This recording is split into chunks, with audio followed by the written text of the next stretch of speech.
Vitajte na portáli Stredného odborného vzdelávania a prípravy.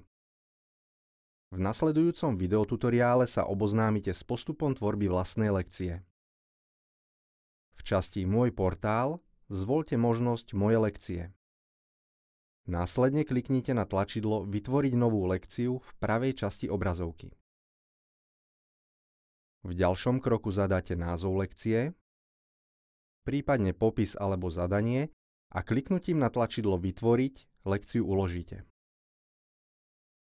Pre vyhľadanie vzdelávacích materiálov zvoľte možnosť Vyhľadať vzdelávacie materiály pre túto lekciu.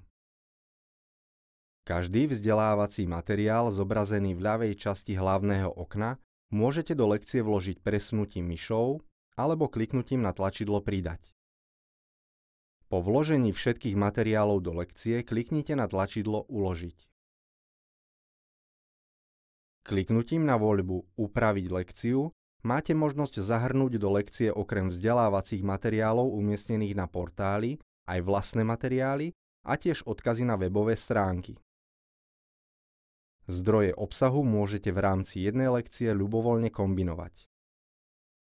Jednotlivé vzdelávacie materiály môžete mazať, upravovať ich názvy alebo pridávať popisy.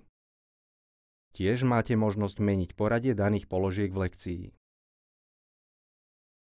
Cez menu Moje lekcie vidíte všetky vami vytvorené uložené lekcie. Tie môžete zobraziť, upraviť, pridať medzi obľúbené položky, prípadne vymazať zo zoznamu lekcií. Tak ako pedagóg, tak i žiak dostáva priestor na tvorbu vlastných lekcií. Spôsob prihlásenia, tvorba lekcií a ostatné funkcionality sú identické s postupom uvedeným pre pedagóga.